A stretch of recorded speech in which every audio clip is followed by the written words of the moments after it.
I have a question that I've been thinking about, and the longer I use AI tools, the more critical the question becomes. Will AI make us lazy thinkers?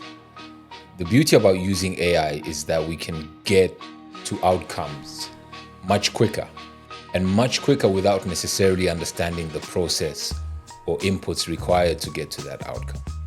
And the longer I use these tools, the more I notice the tendency for my brain to want to skip the process and only focus on the outcomes.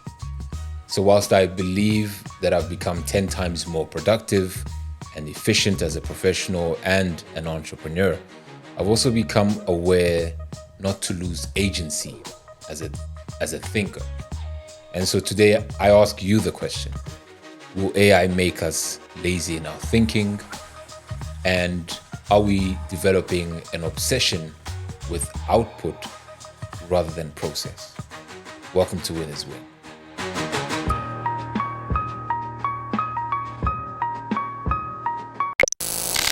Okay, so I've spent some time in this idea maze as to how I think AI might make me a lazy thinker. And I've sort of identified 5 things I want to speak on and then counterbalance.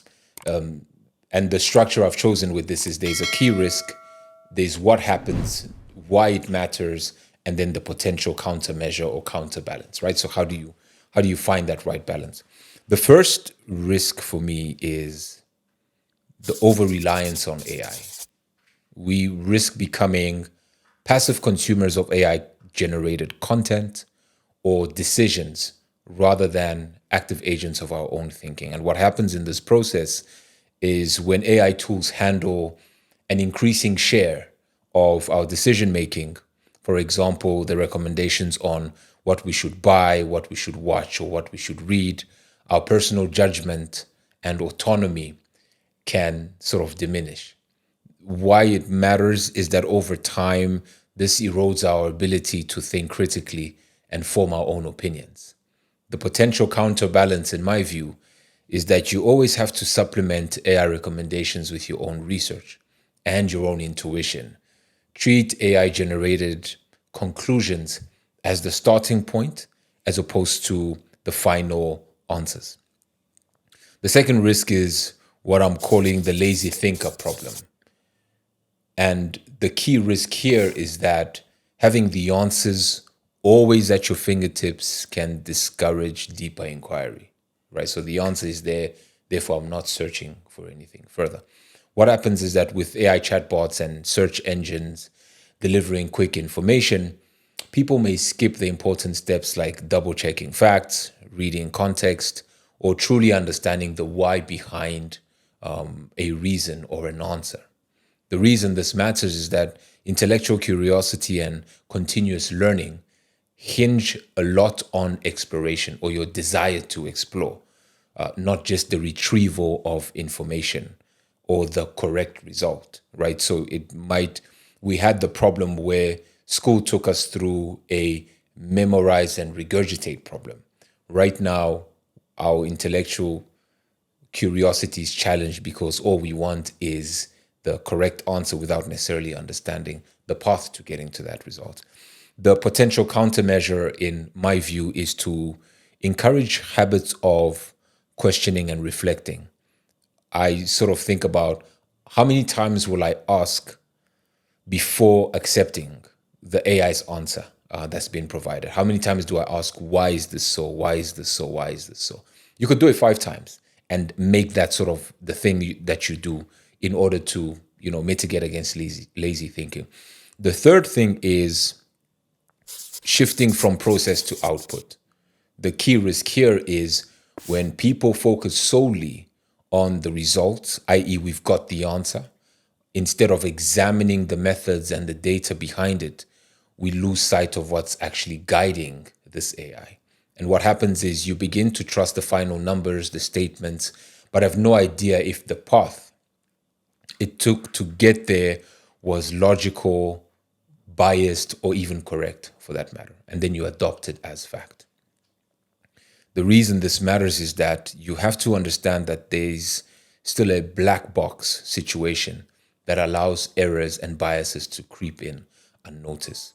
The potential countermeasures here is that you have to stress the importance of transparency and traceability. If you're using AI or AI tools, consider how they are trained, what data was used to train it, what data it relies on, and what assumptions it's making.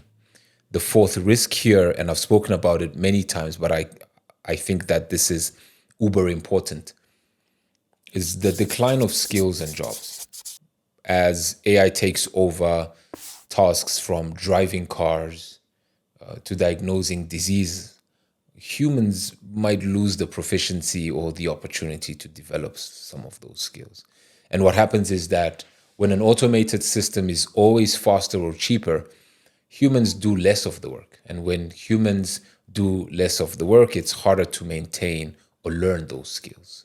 Why this matters is that over time, in sort of entire job categories could shift or disappear altogether, and it leaves certain workers unprepared to adapt. There's also a cultural loss, right? So some crafts, problem-solving approaches, or specialized knowledge might become really rare in these instances. The potential counterbalance is to provide training and the elevation of skills or upskilling opportunities to people, and recognize that what machines do best versus what humans do best is two different things. And we have to figure out how to keep humans in the loop where creativity, empathy, or strategic thinking is needed. And then finally, the loss of human connection.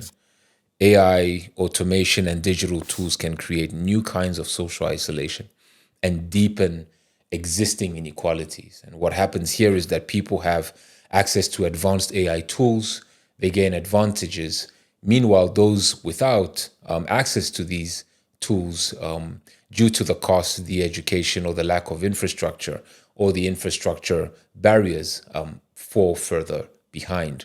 The reason this matters is that if it's sort of left unchecked, it widens the digital divide, and something we face already on this continent, and it will definitely increase social and economic divisions as well.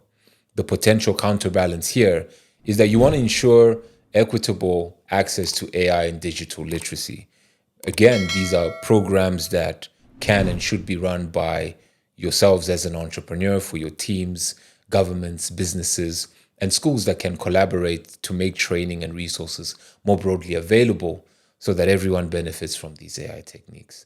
In closing, I think that it's important to maintain a sense of balance and insist on having a counterbalance mechanism for yourself when you start using these AI tools frequently. The tools we have to win in this era, I think, are game-changing, and previous generations never had this.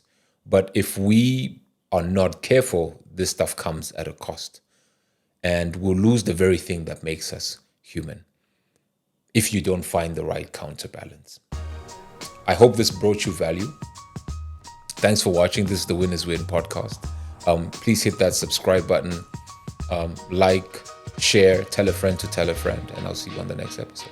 Thank you for watching.